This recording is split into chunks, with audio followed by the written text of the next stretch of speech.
Follow us sa aming bagong channel na Aswang Confessions. Kita-kits, don't forget Aswang Confessions.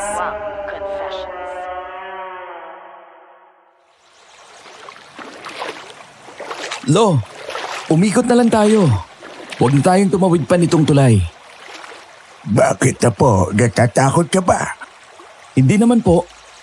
Pero nag-aalala po ako para sa inyo. Bakit naman? Parang baliktad na. Dapat ang matatanda ang nag-aalala sa mas nakababata. Konkreto po itong tulay. Kaya kinapitan na ng lumot. Wala pang hawakan. Kapag bunadulas kayo, diretso kayo sa rumaragasang tubig ng ilog. Apo, lahat tayo ay susuong sa pagsubok sa buhay. Peligroso man ang mga bagay-bagay. May mga pagkakataon na kailangan mo yung harapin. Hindi ka habang buhay na makakaiwas. At kung minsan, kahit gaano ka pa kaingat o di kaya ay ingatan kapag oras mo na. Oras mo na. Ang mahalaga, nabuhay ka ng may saysay at hindi mo itinapon ang iyong buhay. Lolo! Lolo! Lord, please! Huwag naman po! Parang awa niyo na po! Huwag naman po muna ninyong kunin ang Lolo Hilario ko!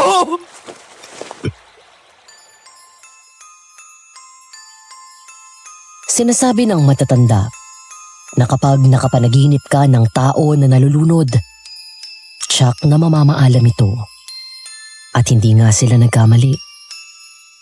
Ilang linggo lang ang lumipas, nawala si Lolo sa edad na 80. 50 na siya nang ipinanganak ako. Siya ang lolo ko sa mother's side. At siyang nagpalaki sa akin hanggang sa magbinata ako. Ako po si Morris. Bahala na po kayo kung paano ninyong itatrato ang istorya ko. Ako man ay nahihirapan pa din yung paniwalaan. May ibang nagsasabi na naengkanto ako. Ang ilan naman ay naaswang. Pero ang karanasan ko noong 2015 ang nagturo sa akin na minsan mga kahinlog mo pa talaga ang magpapahamak sa'yo. Lalo't kung ang mga ito ay bulag sa pera. Nagsimula iyon sa isang tawag.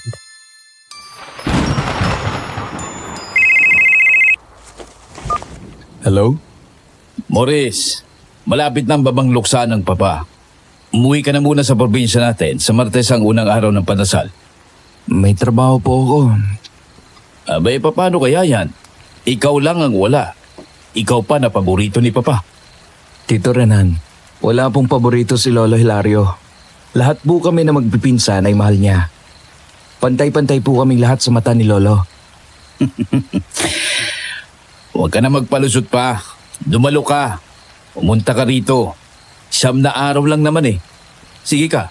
Baka ugutin nun ng paa mo. Titingnan ko po. Wag mong tignan. Gawin mo.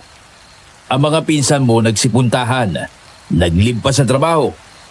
Kaysa nakatambay ka sa Maynila, umuwi ka dito. At nang maging kapaki-pakinabang naman ng oras mo.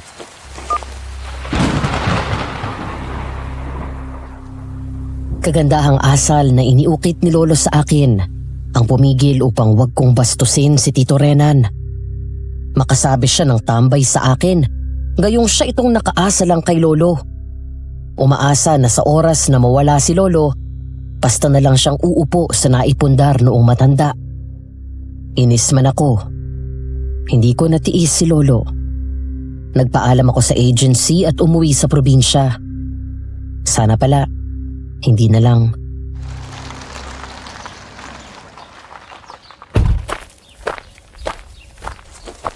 Morris iyo, mabutit nakarating ka. Sakto at may ilang oras pa bago ang unang araw ng padasal. Makakakain ka muna. Mano po, Tita Miriam? Anak ko, wag mo na akong manuan. Nakakatanda kasi. Beso mo na lang ako. Yun ang ginagawa ng mga sosyal. Heto na naman po siya. Kahit naman hindi kita manuhan, mukha ka pa din namang matanda. Sorry, Polo. Hindi ko naman po binabastos ang manugang ninyo.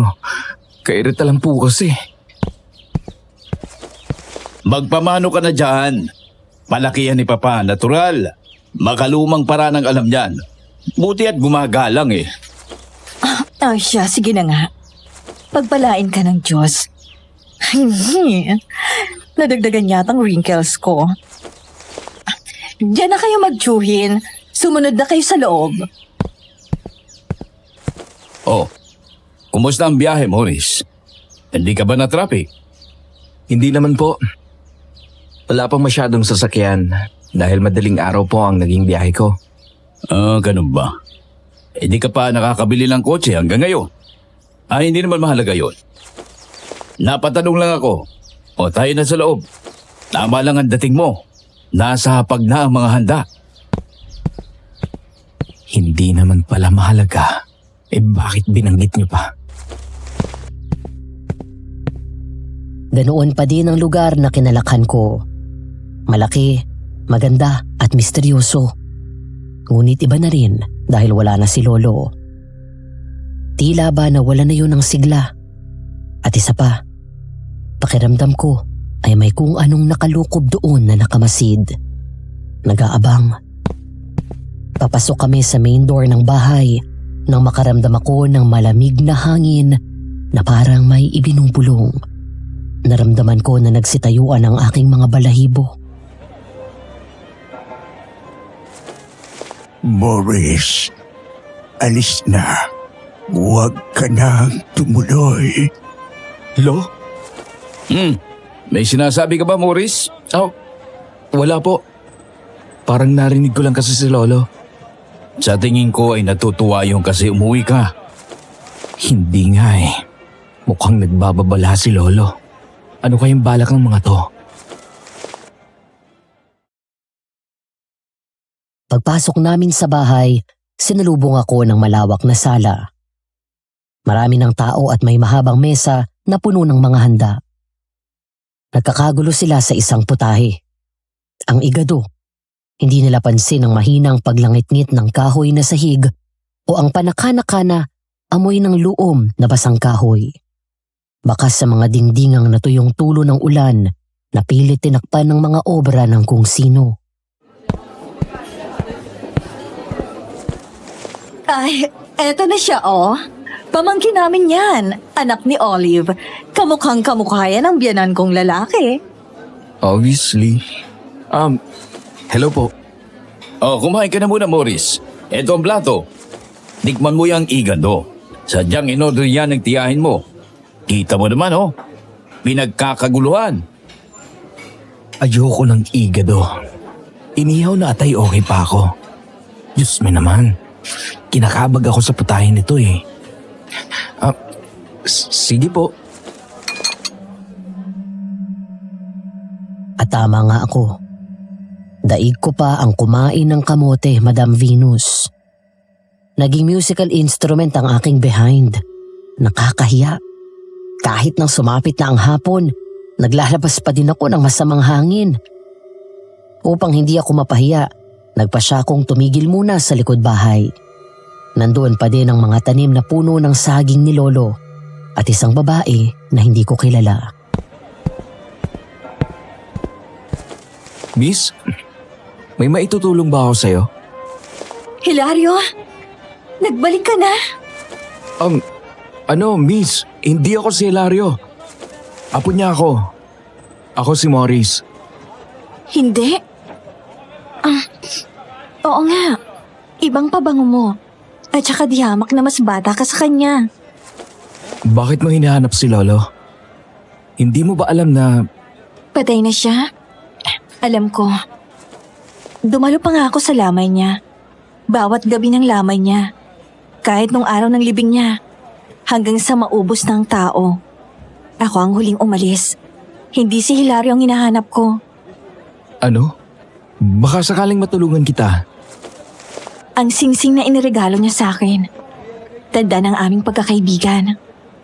Ganun ba? Babalik na lang siguro ako. Medyo dumidilim na. Darating na rin siya. Baka makita niya ako. Nino, Wala lang. Kapag wala kang ginagawa, samahan mo ako dito bukas ha.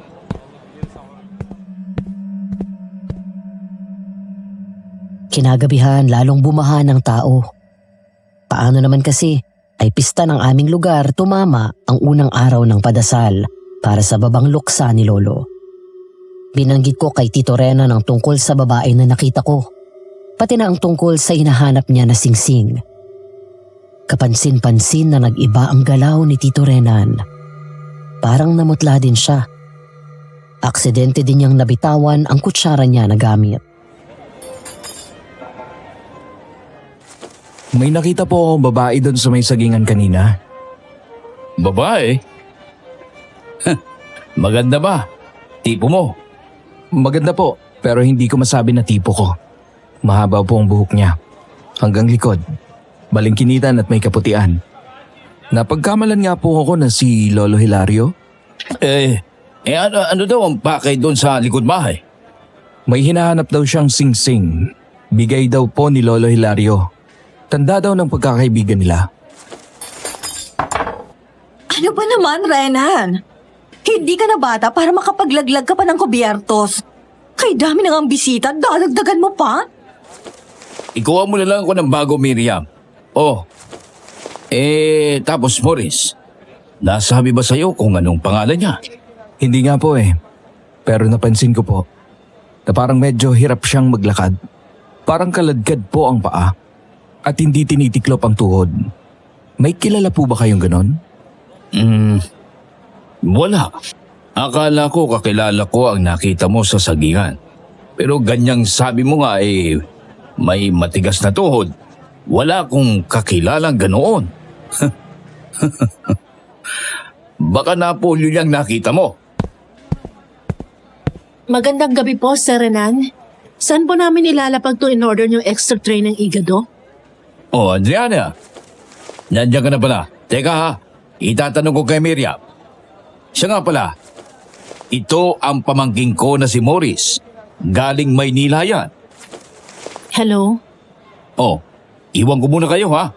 Haagipin ko si Miriam para maituro sa inyo ang paglalapagan ng igado. Ano yun? May kailangan ka? Nakita kita kanina. Ha? Ito ang unang beses na nakita kita. Yan ba yung tinatawag na pick-up line? Uso pa pala sa Maynila? Hindi kita pinipika. Nakita kita kanina sa likod bahay namin. Sa may sagingan. Naghahanap ka ng singsing. May taling ka pala sa may sulok ng bibig. Ano ngayon? Maikli na din ang buhok mo. Kanina abot hanggang likuran mo yan. Nagpagupit ka? Morris, tama? Oo. Ang tao lang nakilala ko na may mahabang buhok at walang taling sa sulok ng labi ay ang ate ko na si Linda. Base sa pananalita mo, parang sinasabi mo nakita mo siya. Talagang nakita ko siya. At nakausap. Naghahanap pa nga siya ng singsing. Sira ulo ka kung ganun. Binabawi ko nang sinabi ko na nang pipick up ka. Isa kang baliw. Magpatingin ka na sa espesyalista. Nandito ka na pala, Adriana. Nasaan ang igado na order ko sa'yo? Nasa may bukana po. Siya, tayo na. Ituturo ko sa inyo kung saan nyo ilalapag. Patok na patok ang igado nyo eh. Mabuti naman po kung ganon. Ang usapan natin ha, 9 na araw. Opo. Makakaasa po kayo. Hindi ko maintindihan noon kung anong lihim noong igado at pinagkakaguluhan. Hindi ko din maunawaan kung bakit labis ang pagkairita ni Adriana nang banggitin ko ang babae na nakita ko. Maganda si Adriana, Madam Venus. Attracted ako sa kanya, pero hindi po pamimake up ang katotohanan na magkamukha sila noong babae na nakita ko na may matigas na tuhod. Nang sumunod na araw, muli kong nakita ang babae. Nandito ka ulit? Morris, nandito ka din? Oo. Hinahanap ko ang bigay sa akin ng kaibigan ko. Ikaw po ba si Linda? Binanggit mo kay Adriana na nagkita tayo dito? Kung ganun ay magkakilala kayo ni Adriana. Kapatid ko siya na mas bata sa akin. Magkamukha kami, ano? Oo, napagkamalan ko pa nga na ikaw siya. Nagalit tuloy. Pinansin mo ang taling niya? Ikinumpara lang. Huwag mo nang uulitin yon. Ayaw niya na napapansin yon. Sabi kasi sa matandang paniwala, kapag may taling sa bibig, madaldal. Mukhang hindi naman. Kaya nga, di ba? Ano Linda, kung hindi mo mamasamain, anong nangyari sa mga tuhod mo? Itong mga to. Nagising na lang ako na ganito ng mga ito eh. Magkasama ba kayo ni Adriana sa bahay? Sa ngayon, hindi. At sana, pasuyo na, wag mo na muna akong banggitin sa kapatid ko. Magkaaway ba kayo? Hindi naman. Pero kung gusto mo siyang makasundo, wag mo na muna akong banggitin sa kanya. Nang hapon na yun, amoy parang may namatay sa sagingan. Iniisip ko na baka ibon, pusa o kaya ay daga. Parang humahalo lang sa hangin, pero agad ding nawawala at napapalitan ng amoy langis ng niyog. Hindi pa rin natin nakita ang hinahanap mo. Okay lang. Madami pa namang araw. Pasensya ka na rin dun sa amoy na bulok. Baka may itinapo na patay na daga o kaya ay pusa kaya may ganong amoy. Amoy? Wala akong naaamoy na ganon. Baka ako lang nga. Maurice, andito ka ba? Opo, tiyo. Nandito po ako. Mukhang nadadalas ka dito. Malamok dito. Tinutulungan ko lang po itong si... Nasaan na siya? O sino? Si Linda po. Sino? Si Linda po. Yung babae na binabanggit ko sa inyo kagabi na nawawalan ng singsing. Tama na. Tito Renan. Nimuti mo na yon. Pasensya ka na sa inasal ko. Pagod lang ako. Pumasok ko na doon sa loob. At malamok dito. Mamaya magkasakit ka pa. Matapos ang padasal, nagpakain na ulit. Kagaya ng unang araw, pinilahan pa din ng igado. Habang nakamasid ako sa mga bisita, isang babae ang lumapit sa akin. Verna ang pangalan niya. Batchmate siya ng nanay ko noong kolehiyo. Naku, ang laki mo na, Boris! Huli kita nakita ay nung bitbit ka ng mama mo sa school. Kumukuha siya ng kopya ng transcript niya. Tanda mo pa ba ako, ha? Hindi na po masyado. Batchmate ako ng mama mo nung college. Tanda ko pa nung nakikitulog pa ako dito. Madalas kami makarinig ng iyak kapag hating gabi. Iyak po. Oo, doon sa may sagingan nyo sa likod bahay. Nawala na ba? Hoy, Berna, anong sinasabi mo dyan sa pamangking ko, ha? Mamaya matakot yan. Pero totoo naman, di ba? Naging katatakutan na nga yung panaghoy mula sa sagingan. May kamag-anak pa nga kayong namatay. Gawa ng sagingan na yon, hindi ba? Naku, ano ba yan? Hindi naman yun napatunayan. Nagkataon lang yun. Kita mo na nga, saging ang bumuhay at nagpayaman sa aming pamilya. Tanda ko pa yun. Marami na ang nagsabi na may kung anong meron sa sagingan sa likod bahay ni Lolo. Isang pinsan niya ang nagsabi na gibain na ang lahat ng puno doon at patayuan na lang ng maliit na bahay. Nang makakuha ng puputol ng mga puno ng saging, natagpo ang walang buhay ang pinsan ni Lolo sa sagingan. Ayon sa ulat, parang tinuyo ang katawan. May nakakatanda pa pala ng lumang kwento na yon. Hello, miss? Oh, hello. Hindi ka pa din pala umuwi ng Manila. Matibay ka din, no? Tatapusin ko ang siyam na araw ng padasal. Bakit pa? Sa palagay mo ba, may nagagawa talaga ang padasal sa patay? Patay na nga eh. Hindi ka naniniwala sa dasal at sa buhay na walang hanggan? Hindi ako naniniwala sa ginagawa ng mga tao. Naniniwala ako na may pwersa na mas nakatataas sa lahat, pero hindi sa kalokohan ng mga tao. Nakababatang kapatid ka pala ni Linda? May nagsabi sa'yo.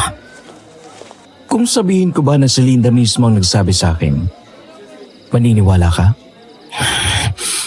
Sa pagkakataong ito, oo. Hindi ko alam kung anong dahilan at bigla kang nagbago ng isipan mo. Pero salamat naman at hindi mo ako tinawag na baliw ngayon. Naalala ko tuloy si Lolo Hilario. Tungkol sa sagingan niyo dyan sa likod bahay. Madami din na tumatawag na baliw sa kanya. Nakakwentuhan ka din niya? Yung tungkol sa multo ng puno ng saging na nagbibigay ng anunsyo? O di kaya ay tumutulong sa negosyo? Oo. Ganun pala. Morris, mamaya kapag wala ng tao, huwag ka nang lumabas ha. Kahit anong marinig mo, huwag mo nalang pansinin. Mawawala din naman yon pagsapit ng umaga. Bakit? Anong meron? Basta, makinig ka na lang. Ang dami mong tanong eh. Diyan ka na nga. Nang gabing iyon, nakarinig ako ng mga kakaibang ingay. Mula iyon sa likod bahay, sa may sagingan. Tila ba may kung anong mabangis na hayop ang hayok na hayok sa kung anong kinakain noon. Taliwas sa payo ni Adriana, lumabas ako upang tingnan yun. Habang palapit ako sa likod bahay, papatindi naman ang nakakasulasok na amoy ng nabubulok na kung ano. Nakaramdam ako ng paglalaway. Ngaling-ngaling bumaliktad ang aking sikmura. Ano ba naman ang baho nun? Nakakasuka tuloy. Aswang! Panginoon ko! Aswang! May aswang! May aswang! Nawalan ako ng malay. Swerteng hindi ako nilapa noong aswang. Sadya naman po kasing talagang nakakatakot ang anyo noon, Madam Venus. May dalawa yung malalaking pangil sa harap ng bibig. Malaki na parang hole na 10 piso isa ang mga mata. Malaki ang tiyan at may mga binti at paa na maninipis pero may matatalas na kuko. Halika dito! Hindi! Maawa ka sa akin! Parang awa mo na! Tama na! Huli ka na! Tama na! Huwag mo na akong gigilitin! Hindi ako makahinga! Tama na kasi! Sa Klolo! Tulungan niyo po ako! Tulong! Ha? Panaginip? Nanaginip pala ako. Matapos akong mahimatay, nanaginip ako na pinapatay ako ng zombie version ni Linda. Ang weird noon. Pero ang nakakatakot sa akin doon ay pwedeng makamatay ang kiliti at tawa. Nang magkamalay ako ay umaga na. Nakabalik ako sa aking silid. Nandoon si Tito Renan. Nanguuri ang tingin niya sa akin. Gising ka na ba? Mukhang masaya ang napapanaginipan mo ah. Hindi ho. Nanaginip po ako na pinapatay ako sa kiliti ng humahabol sa akin. At least namatay ka na masaya. Bihira ang ganon. May iba ang gusto lang mamatay sa pagtulog. Ikaw ay hinigitan pa, mamatay sa tawa. Ayos ka din ah. Tito Renan. Binigyan mo kami ng nerbiyos. Abay akala namin namatay ka na. Sukat makita ka namin na nakahandusay sa sahig. Bukas pa ang pinto ng likuran ng bahay. Tito Renan, nakakita po ako ng aswang kagabi. Aswang? Dito sa probinsya natin? Kung ang kapis nga hindi pa napapatunayan na may aswang Kahit pa ang bintang ay kuta ng mga aswang ang lugar na yon. Ano at nakakakita ka ng aswang? Anong itsura ng mga nakita mo? Payat na korkobado. Manilaw-nilaw na abuhin ang balat. Mabaho. Amoy nabubulok na laman. Mahaba po ang tenga na laylay hanggang balikat. May malaking mata na singlaki ng 10 piso na holen. At walang puti. Walang puti? Kulay itim ang buong mata. Tila ba nilalamon ka ng madilim na balon na hindi nasisinaga ng liwanag ng araw. nang mapatitig po ako sa mata nung aswang, ay iba yung kilabot po ang bumalot sa aking katawan. Nagdudurog ka ba? Hindi po. Kahit po magpa-blood test pa ako. Alam mo kasi, kagabi, nagkausap kami ng tiyahin mo. May mga kasambahay tayo na nakakita daw sa iyo sa may sagingan. Nakikipag-usap ka daw sa hangin. Tapos ngayon sabi mo nakakita ka ng aswang. Hindi po ako nakikipag-usap sa hangin. Kausap ko po ang kaibigan ni Lolo Hilario. Si Linda. O tulad yan, imposible na makausap mo ang Linda na yon. Pero Tio, totoo po talagang nakakausap ko siya. Imposible yon. Dahil may 5 buwan na din na nawawala ang babaeng yon. Ilang buwan na din siyang iniiyakan ng kapatid niya na si Adriana. Napagbintangan pa nga kami na pinatay namin ang kapatid niya. Ni Adriana ho? Oo, Pero sa kanya po kayo umorder ng igado. hindi ako, kundi ang misis ko. Naawa kasi at nag-iisa na daw sa buhay. Kaya kahit may atraso sa amin ng babae yun, ay pinapakisamahan pa din namin nang tiyahin mo ng maayos. Wala po bang lead kung saan huling nakita ang ate noon? Ang huling paalam daw ng babaeng yon, doon kay Adriana, kakausapin ako. Nagkita po ba kayo? Lahat ng itinatanong mo ay naitanong na sa akin ng mga pulis. Mabuti pa bumangon ka na dyan. Magpahinga ka, baka sakaling luminaw yung isipan mo.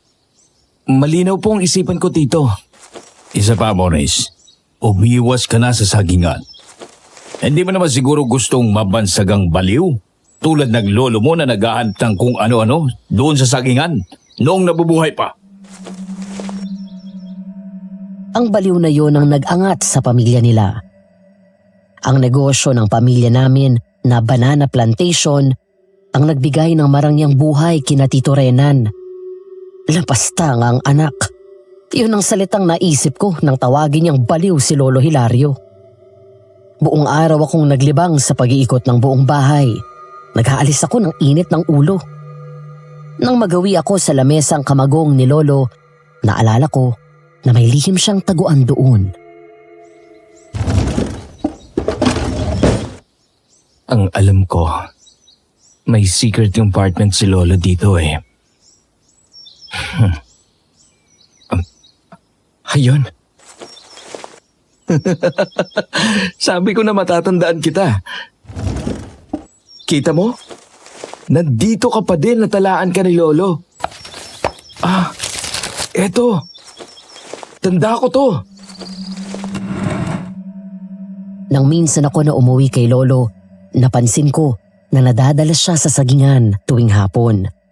Kinakatok-katok niya ang mga katawan ng puno ng saging. Minsan ko siyang tinanong tungkol doon. Anong ginagawa niyo, Lo? Hinahanap ko ang aking kaibigan. Kaibigan? Umina kasi ang ating negosyo. Nag-aalala ako na baka tuluyan yung malugi. Dito po siya nakatira sa sagingan sa likod ng bahay niyo? Oo, dito nga. Anong masasabi mo? Lolo, niloloko niyo ako eh. Hindi. Tamo, kapag nagkita kami, biglang yayabong ulit ang negosyo natin. Lihim lang natin ito, ha? Maurice, nandito ka ba? Opo, Tita Miriam. Labas ka na muna. Ipakikilala kita sa mga bisita na dadalo sa padasal ngayon. Sige po, lalabas na ako.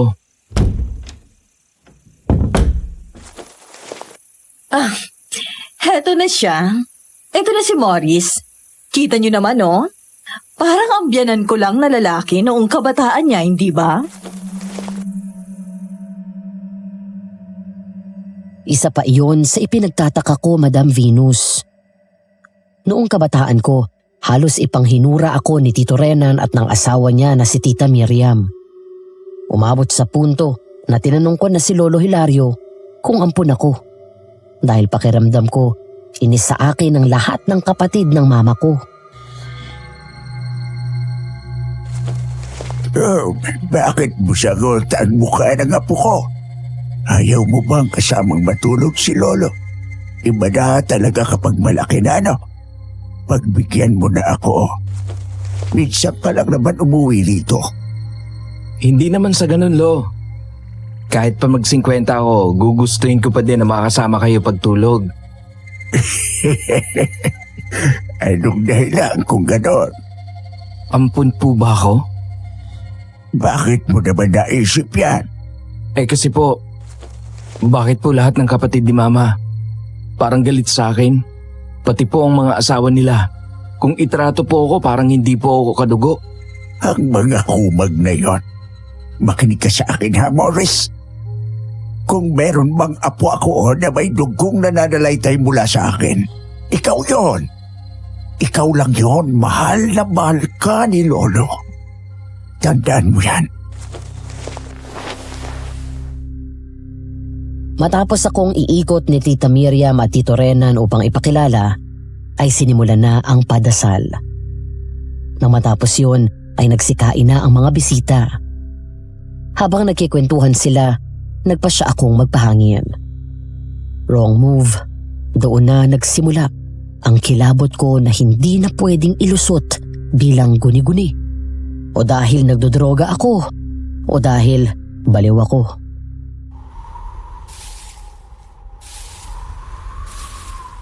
Iba talagang hangin ng probinsya. Ano kayang nakain ng mga yon at nag-aalulong?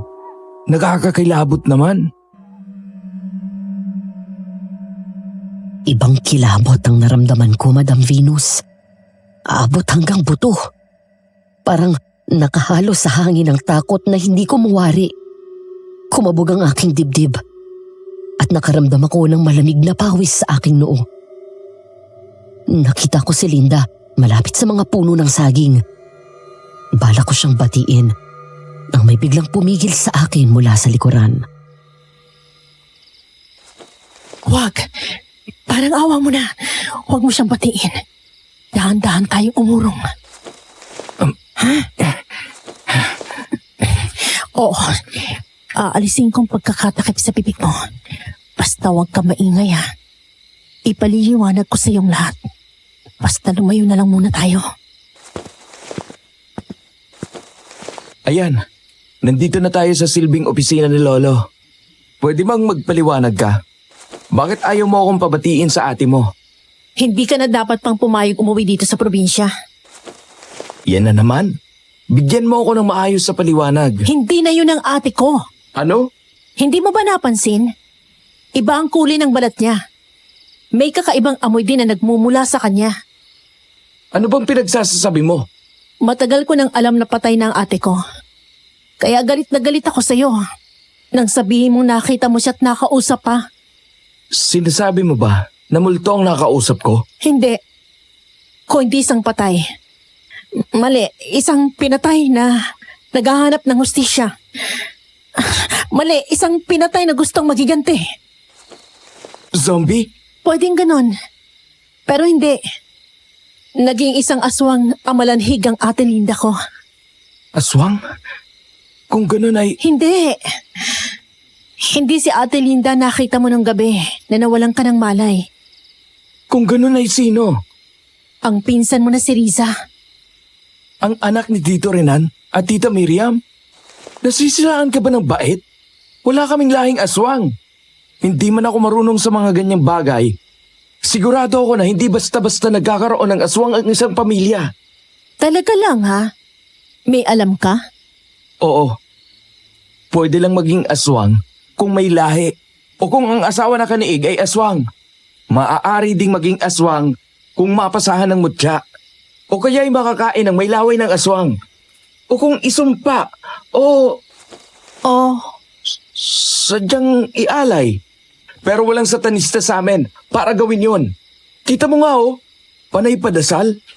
Ang pagiging madasalin ba o reliyosa ay tanda ng paniniwala sa kung sino man ang dinadasalan?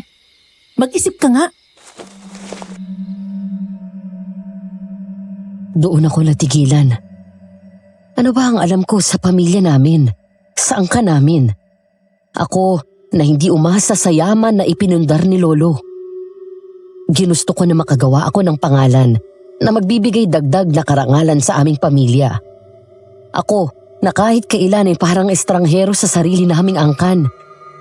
Naisip ko sa punto na yon na baka ampun nga lang ako. Kaya si Lolo lang ang nagmamahal sa akin at ang aking mga magulang. Hindi ko na alam. Hindi kaya si Lolo Hilario ang satanista? Ha? Bakit mo naman naisip yan? Dahil sa nabasa ko sa talaan na ito. Oh, anong meron dyan? Naaalala ko noong kasama ko pa si Lolo dito. Minsan akong dumalaw sa kanya. Nakita ko na may puno ng saging na tinutuhog niya ng paikot ang katawan. Gamit ang mga karayom na di pa ang karaniwan ang laki. Oh, tapos? May lubid na pula siyang isinuot ng paikot sa lahat ng mga karayom. Tapos ang buong haba ng lubid ay ipinaabot niya sa kwarto niya. Tapos itinali niya ang dulo nun sa paa niya. Matapos niyang maitali ang pulang lubid sa kanyang paa, binilinan niya ako na huwag pupunta sa kanyang silid, anuman ang marinig ko. Naalala ko pa yun ng malinaw. Isang gabi na maaliwalas ang kalangitan, bilog na bilog ang buwan. Ang ulam na ilang araw nang ipinaluluto ni Lolo sa kasambahay at kinakain niya ng buong gana, ang siyang inilagay niya sa may puno ng saging. Ang tinumis. Lo, para saan pong iniwan ninyong tinumis sa sagingan? Para sa aking kaibigan, na ilang araw na ang nainggit sa masarap kong ulam. Pero Lo, bakit po may tali ang inyong paa? Para saan po yan? Para malaman ng aking kaibigan kung saan ako pupuntahan. Ang mabuti pa, pupunta ka na sa iyong kwarto. Bukas na tayo magkita. Basta ang biling ko sa iyo, ha? Ano man ang iyong marinate, huwag kang pupunta dito. Sige po. Kita tayo bukas, Lo. Pagkatapos, Bandang hating gabi, nagising ako. Ubod lamig ng paligid. Parang may kung ano na bumubulong sa mga kahoy na dingding ng aking silid na tinutulugan. Tapos nakarinig ako ng panagoy na parang galing sa hukay. panagoy? Oo. Nagmamakaawa siya kay Lolo na pakawala na siya. Alisin na daw ang mga karayom na itinuhog ni Lolo. Masakit daw. Ginawa ba ni Lolo Hilario? Kinabukasan pa, ang tanging tanda ko lang ay humihingi siya ng tulong.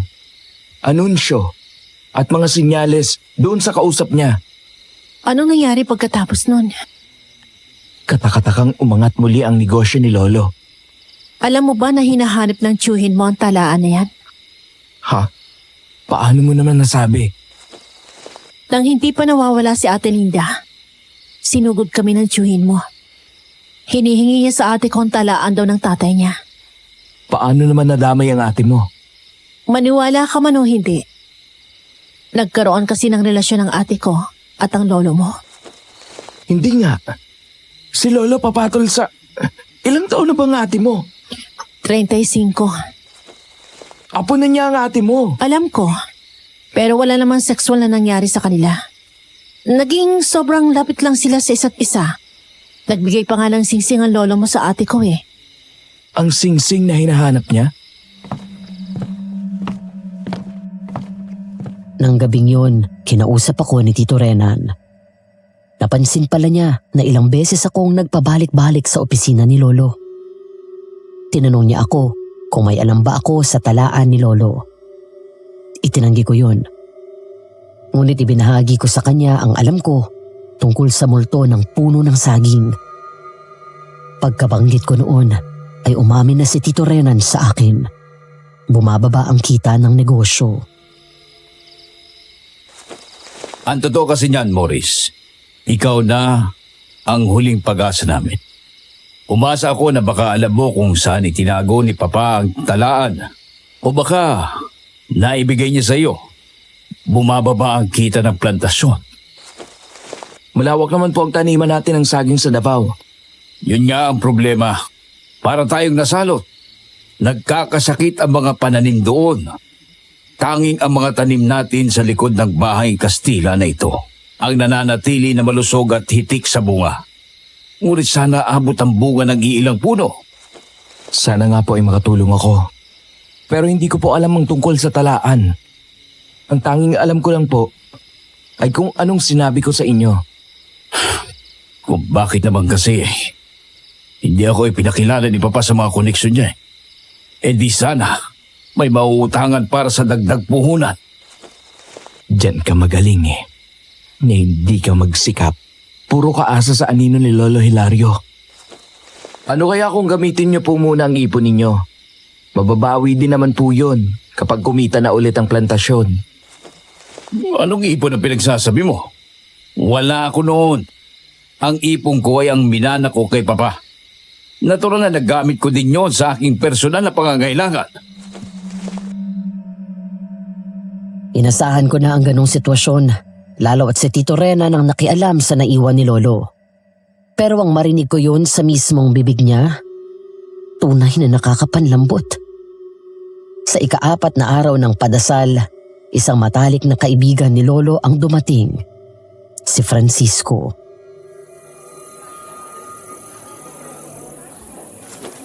Aba, at parang talagang nagbalik mula sa hukay si Hilario. Si Morris po yan. Hello po. Iwanan ko na muna kayo, ha? Morris, ibang klase ang pagiging magkamukha ninyo ng iyong lolo. Talaga namang binigyan ni Olive ng apo na may pagmamalaki ng kanyang ama, ang lokong si Hilario. Marami po kaming magpipinsan. Latak lang po akong maituturing. Ano bang pinagsasabi mo? Sa lahat ng apo ni Hilario, ikaw lang ang totoo niyang dugo at laman. Hindi ko po kayo maintindihan.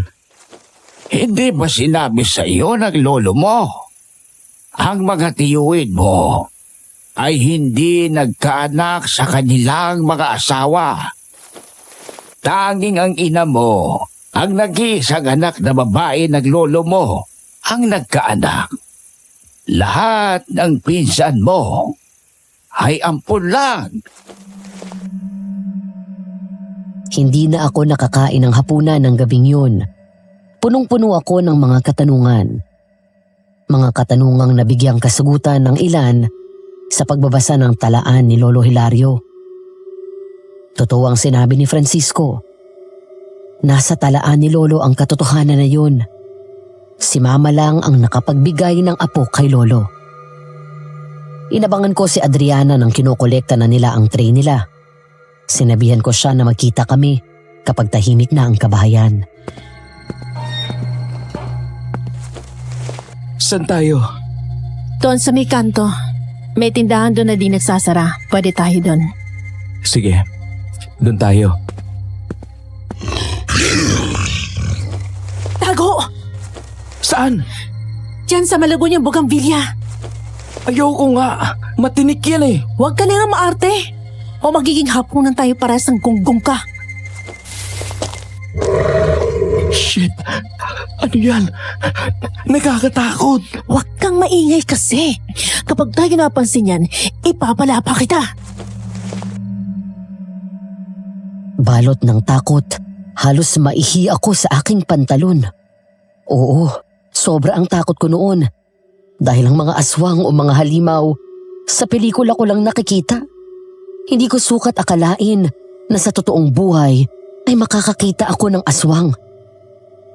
Sa mga adventurous, huwag nyo nang naisin pa. Ang swerte nyo kung di pa kayo nakaranas ng dinanas ko. Nang makalampas ang aswang, lakad-takbo kaming nagtungo sa tindahan sa kanto. Ano bang sasabihin mo? Muntik pa ako maging kwentong aswang na lang dahil sa iyo eh. Yung tungkol kay Risa, mukhang nasagot na.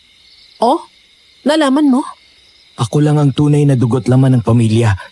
Lahat ng mga anak ng aking mga tiyuhin ay mga ampon. Ah, oo. Posibleng aswang ng pinsan mo nang maampon nila. Ano na nga palang balak mo? 5 araw na ng padasal bukas. Ngayong nalaman ko ito, Mas naging desidido ako na tapusin ang buong 9 na araw. Nakakaawa si Lolo kung iiwan ko pa siya. Nasaan ba kasi mga magulang mo? Hindi ba dapat ang mismong anak ang nandito?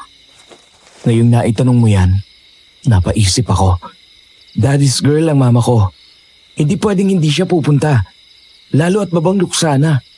Anong napansin mo sa mga kamag-anak mo nang dumating ka? Ha?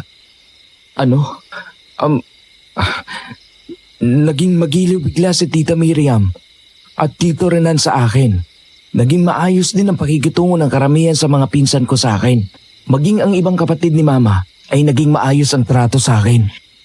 Sabi mo, napansin mo din na palaging binabanggit na kamukha mo ang lolo mo. Tapos umamin ng tiyuhin mo na hinahanap niyang talaan at pati din niya tungkol sa multo ng puno ng saging. Oh, ano naman ngayon? Sinasabi mo ba na... Oo, tama. Ikaw ang balak nilang ibala sa kanyon. Gawing alay para mahagip muli ang multong yon.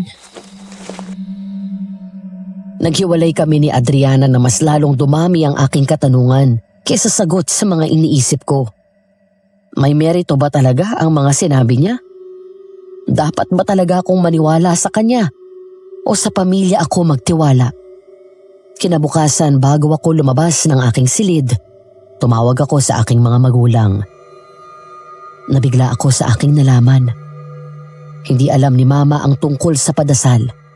Kinausap ko si Tito Renan.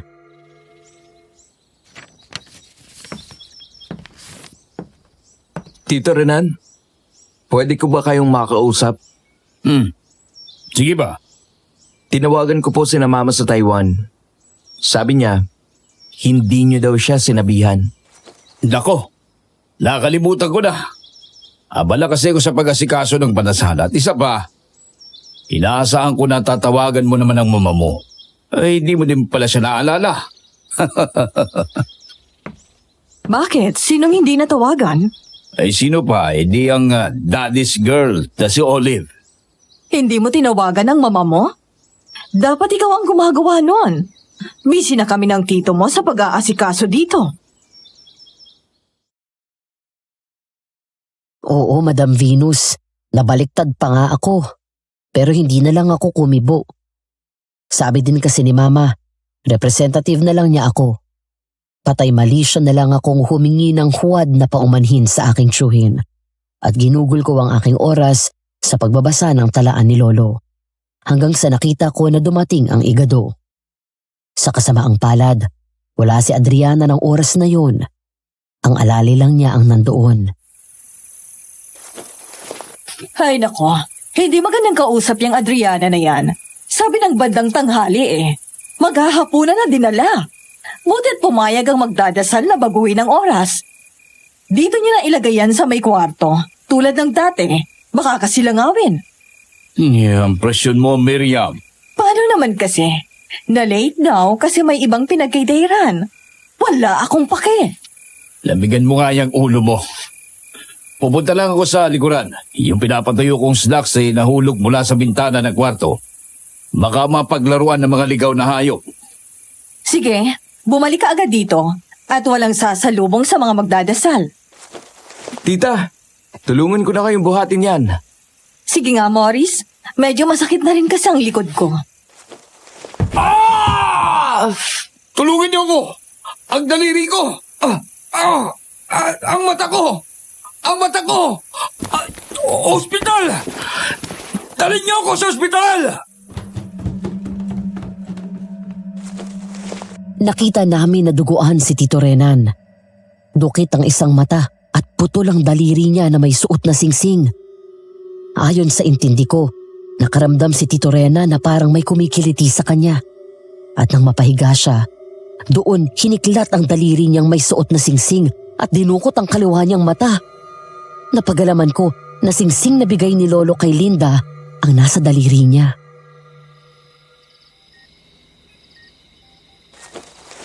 Hindi pa daw natin yan makakausap. Tinurukan siya ng pampakalma. Mabuti pang umuwi na tayo. At hayaan ang mga nurse. May padasal tayo na dapat asikasuhin. Magiging okay lang po ba si Tito? Abay malay ko. Kung hindi siya maging okay, Wala akong choice kung hindi iwan siya. Tita, At bakit? Kumontra ka man ay gagawin ko pa din. Walang puwang sa pagpapatakbo ng negosyo ang isang tao kung may tama na sa utak. Kung hindi titinojuhin mo, ano pang silbi niya? pinag-isa po kayo ng Diyos. Sumumpa na magsasama habang buhay. Iho, makabagong panahon na ngayon. Hindi na usong loyalty na wala kang mapupurat. Umuwi kami na hindi na masyadong nagkibuan ni Tita Miriam. Doon ako namulat sa katotohanan na material na bagay lang ang habol niya kay Tito. Nang makasapit kami sa bahay, nandoon na ang magdadasal. Dali-daling pumasok ng silid niya si Tita Miriam. Nalimutan niyang ilapat ang pinto. Di ko alam kung anong masamang isipin ng nagtulak sa akin. Sumilip ako doon at nagimbal sa aking nakita.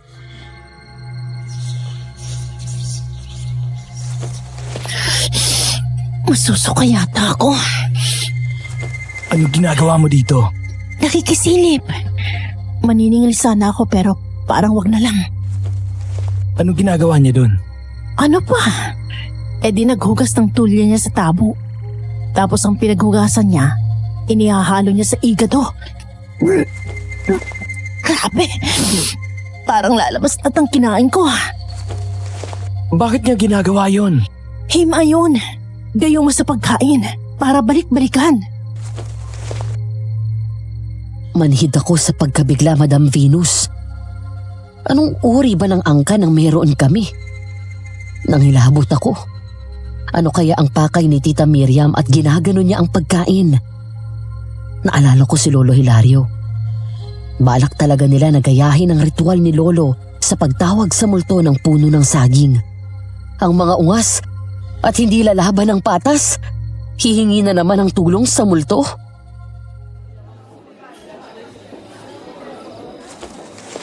Mag-iingat ka ngayong gabi.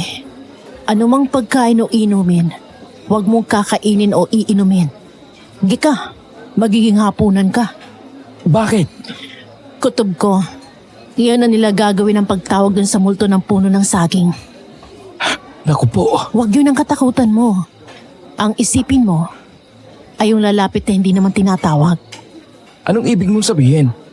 Limot mo na agad na may aswang na nakatira dito? Si Risa? Mismo. Baka yun ang lumapit sa'yo. Pwede din naman ang ate mo. Hindi na magpapakita si ate. Natapos na niya ang higanti niya. Ha? Ang tiyuhin mong pumatay sa ate ko. Patunay na tapos na ang higanti ni ate dahil hindi na siya lumalabas. Naging abo na siya. Matapos siyang mahawakan ng singsing na bigay ni Lolo Hilario sa kanya. Nandun ka. Hindi mo siya inawat. At basta ka na lang nanood.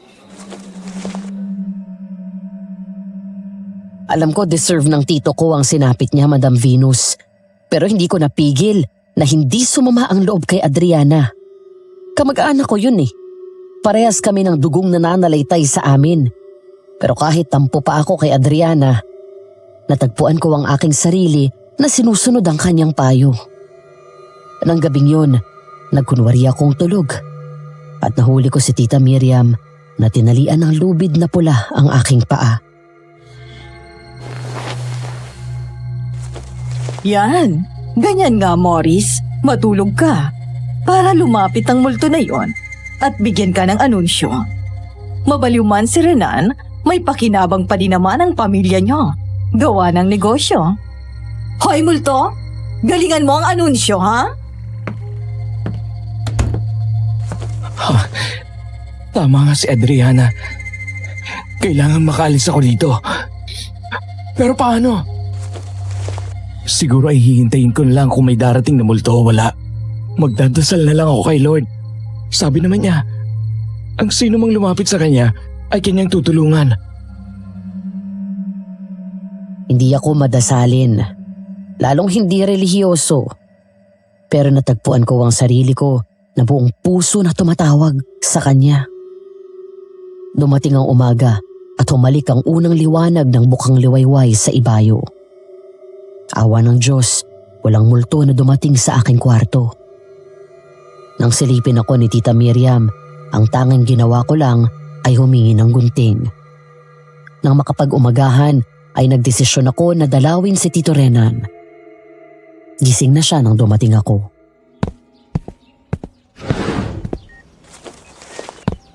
Nandito ka.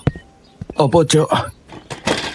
Bago ang lahat, gusto kong malaman mo na nagsisisi ako sa aking mga nagawa. Kung magsisisi din pala kay Sally, bakit pa ninyo ginawa? Desperasyon. Desperasyon? Sa tingin ninyo palido na rason yun? Ang tatay ni Papa ay isang siraulo na mahilig sa okultismo. Ha? May ginusto siyang babae. Ang nanay ni Papa, ang lola namin, dahil hindi talaga siya magustuhan noong babae. Nakipagkasundo ang lolo namin sa isang puwersa na may kakayahan na ibigay ang hilig niya. Diablo? Siguro, hindi namin alam. Basta nalaman na lang namin inialay ni Lolo ang saling lahi ng panganay niyang anak na lahat ng magiging anak na lalaki ni Papa ay hindi magkakaanak. Tanging ang babaeng anak lang ang maililigtas. Bakit si Lolo pa? Bakit nga ba ano? Siguro dahil anak na panganay. Hindi namin alam. Basta nang magkabukingan, natural. Sumama ang loob namin sa mama mo. Bakit siya pa? Kung sino pa ang babae? Nanlaki ang ulo ko. Anong uri ba ng pamilya ang pinanggalingan ko? Talaga ba na dapat na lang lahat ng bagay iasa sa mga di pangkaraniwang bagay? Hindi ba mas maganda na pinaghirapan ng tagumpay kaysa iasa sa mga puwersang mapanlinlang? Unti-unting gumuho ang mga magaganda kong alaala. Ang respeto at paghanga napalitan ng lungkot at pagtataka. Ito ba talaga ang dugo na nananalaytay sa ugat ko? Pero bakit po ninyo pinaslang ang ate ni Adriana? Aksidente ang lahat. Aksidente? Nakapatay po kayo. Paano ninyo nasabi na aksidente? Desperado na nga ako Naghalo na ang inggit sa mama mo na matagumpay ang buhay. Mahal din siya ng asawa niya. Pero may totoong anak pa. Natural. Nakaramdam ako ng inggit. Pero hindi po porket bigo kayo. May balido kayong dahilan para kumitil ng buhay. Hindi ko siya pinatay. Naggabi na pumunta siya sa bahay para alalahanin ang masaya nilang sandali ni Papa. Sinabihan ko na siya. Tapos, Bilang pagpapakita na seryoso ako, pinilit kong kinuha sa daliri niya ang singsing na bigay ni Papa. Binalaan ko siya na kapag bumalik pa siya, may paglalagyan siya. at tinutuon nyo naman. Kinabukasan ng gabi, kabilugan ng buwan, bumalik pa din siya. Sa kasamaang palad, inabot siya ni Risa at ni Lapa. Nagtigilan siya ng anak mo. Naghihingalo na siya. Diyos ko, patatawarin. Sa takot ko na may makaalam sa pagkatao ni Risa, ibinaon namin si Linda sa sangingan. Sumuko na kayo sa otoridad, Dio. Wala na din naman po kayong babalikang pamilya. Ayaw ni Tita Miriam ng lalaking walang silbi. Alam ko. Narinig ko lahat ng sinabi niya. Plano ko na din naman na magpakulong na. Wala din nasa isay ang buhay ko.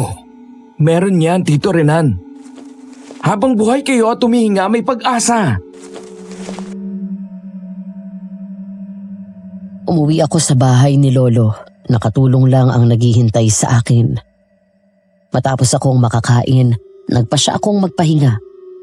Na dumiretso sa mahabang tulog. Nagising ako na gabi na. Nagsisipag-alisa na ang mga bisita at taga-dasal. Nakiramdam ako, wala nang tao. Nang biglang nakarinig ako ng isang makapanindig palahibong panaghoy. Lumabas ako mula sa aking kwarto. Pagsapit ko sa may kusina, isang aswang ang inabutan ko na nanginginain ng kung anong hilaw na nasa mesa.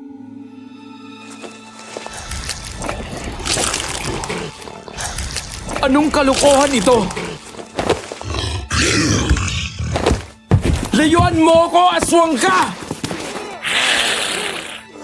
Mabigat, mabaho, malansa. Iyon ang amoy ng aswang na nakubabaw sa akin. Wala na ang bakas ng aking pinsang si Risa. Nang akmang sasakmali na niya ako, isang malaking baboy ramo ang sumuwag sa aking pinsan. Talsik siya palayo mula sa ibabaw ko. Ang baboy ramo, unti-unting nagbago ng anyo. Nang maging lubusan na ang pagiging tao noon, nakilala ko siya, si Adriana.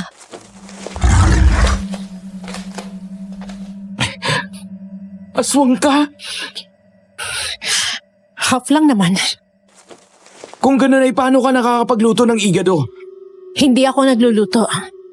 Kung hindi ang lagi kong kasama na pinsan ko. Nagkunwari kang nagluluto para makalapit sa tiyuhin at tiyahin ko? Oo. Magkikwentuhan na lang ba tayo dito o aalis ka't sasama sa akin? Hindi habang buhay na hindi kikulos yung pinsan mo. Sasama ako sa'yo. Tumayo ka na dyan.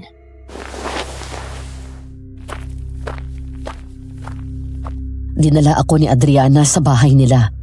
Isang simpleng bungalow yun na malinis.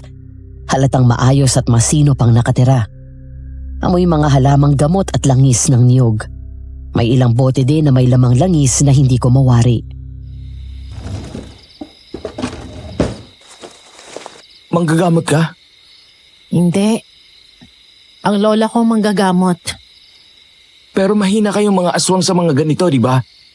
Half aswang lang ako. Yun ang dahilan kung bakit saglit lang din ako kung makapagpalitan nyo.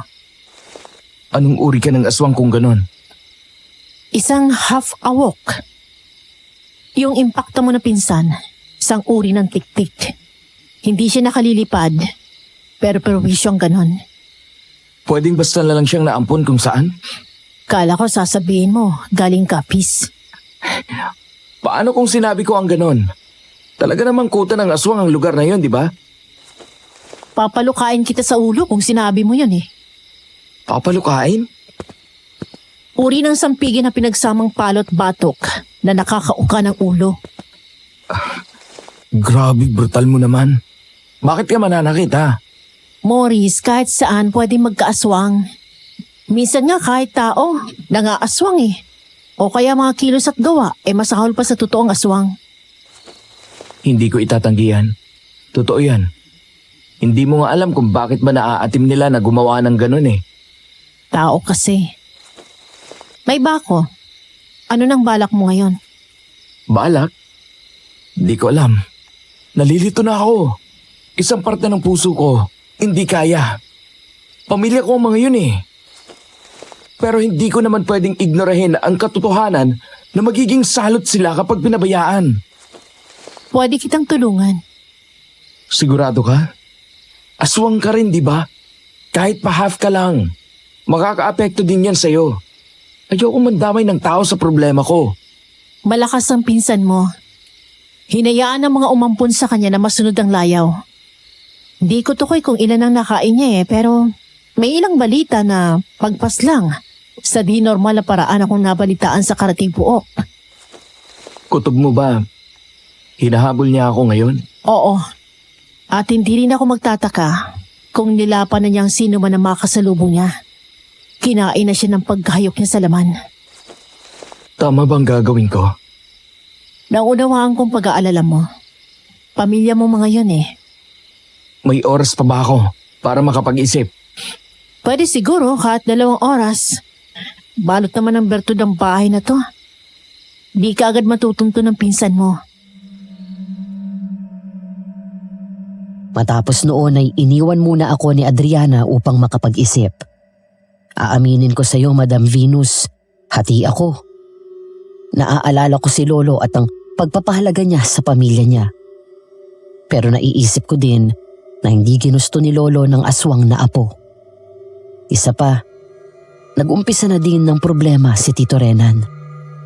Bakit di ko pa lubusin ang pag-aayos para kahit papano ay mawala na ang salot mula sa aming pamilya.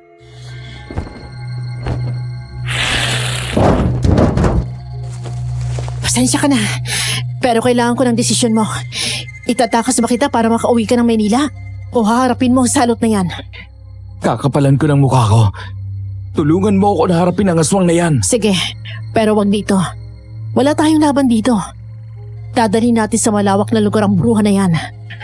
Oh, heto ang buntot pagi. Iwas-iwas mo yan sa tuwing papalapit ang pinsan mo. Habang nananakbo tayo.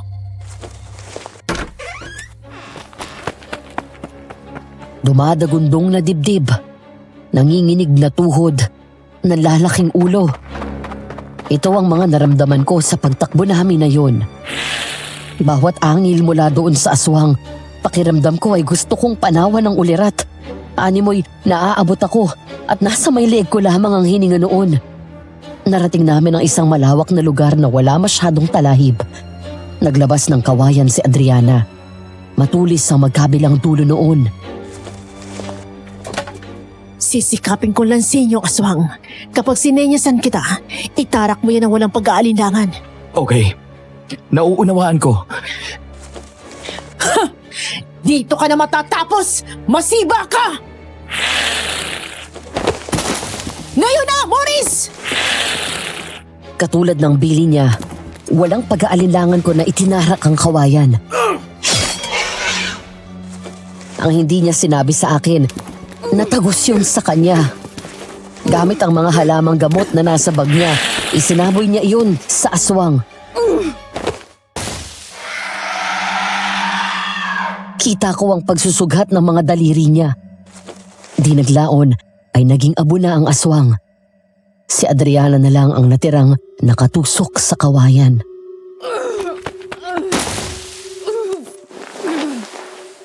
Bakit hindi mo sinabi na damay ka? Yun naman talaga ang plano eh. Madami na ako. Pagod na din naman ako sa pagiging kalahati ko. Adriana! Isa pa. Bayad ko ito sa'yo. Pasasalamat ba? Ganun. Ha? Tumungo. Bilis. Tumungo nga ako. Binigyan niya ako ng mabining halik sa labi. Isang halik ng pasasalamat at pamamaalam. Doon ko natandaan ang lahat. Nasugatan ako sa isang kawayan. Nandoon si Adriana. Dahil hindi naghihilom ang sugat sa kawayan, isinubo niya ang aking daliri at nagbagong anyo siya. Iyon ang unang beses na nakita ko ang anyong aswang niya. Tanda mo na. Oo. Nilabasan ka ng pangil na malalaki. Naging ilong ng baboy ang ilong mo. Nagkabalahibo ka ng itim sa mukha. Tapos, si Lolo Hilario. Panay ang sabi na baka lagnatin ka. Pero hindi ako takot sa'yo noon. Ang sinabi ko pa nga, ang cute mo. Oo, cute. Hindi ka natakot sa akin. Salamat ha. Dahil sa'yo, hindi ko masyadong minasama ang pagiging ganito ko. Salamat sa lahat ng tulong mo. Mahal kita, Morris. Kahit aswang lang ako, natutunan ko kung ano ang pagmamahal. Gawa mo.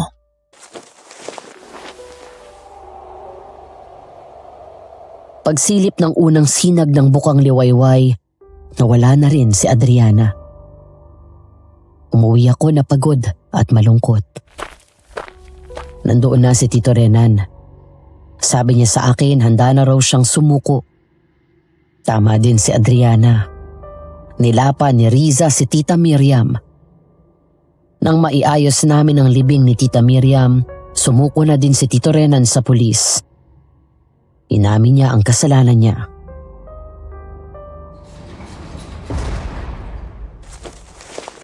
Nakakulong man ako.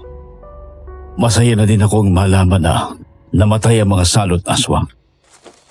Si Riza lang naman ang salot. Hinayaan niyo kasi. Pare-parehas din ang mga yan. Mga salot ng lipunan. Parang mga nagdodroga lang. Hindi po, Tiyo. Minsan, ang mga ganid na nagpabulag sa pansarili nilang kagustuhan ang tunay na salot. Ganun ba? Nakakatakot nga po eh. May mga tao na mas masahol pa sa aswang ang pagkahalimaw. Matapos noon umuwi na ako sa Maynila. Buti na lang mabait ang aming modeling agency. Kinuha pa rin nila ako as a local model. Kaya tuloy ako sa pagmomodelo sa mga brochure at splash ads. Nang makaipon ako, ay nagtayo ako ng isang food business. Noong una akala ko hindi papatok, pero nung nag-pandemic, nag-boom iyon. Maaaring nasa Taiwan na ako, Madam Venus, sa oras na mabasa mo ang liham ko. Umuuwi-uwi na lang ako sa Pilipinas para i-monitor ang aking small business. Tuluyan ang nalugi ang negosyo na ipinundar ni Lolo. Pero balita ko, pinasok na din ng ibang tito ko ang textile business. Naalala ko pa din minsan si Adriana at ang mga pangyayari noong 2015. Pero ang realisasyon na napulot ko, nakaukit na sa puso at isipan ko. Minsan kahit pa kadugo mo o kahit pa pamilya mo, may mga lihim pa rin sila na hindi mo nalalaman. Hanggang dito na lamang po, Madam Venus. Nawa ay kapulutan ng aral ang aking istorya. More power po sa channel nyo at sa buong team. Patuloy na lumalaban sa hamon ng buhay. Morris.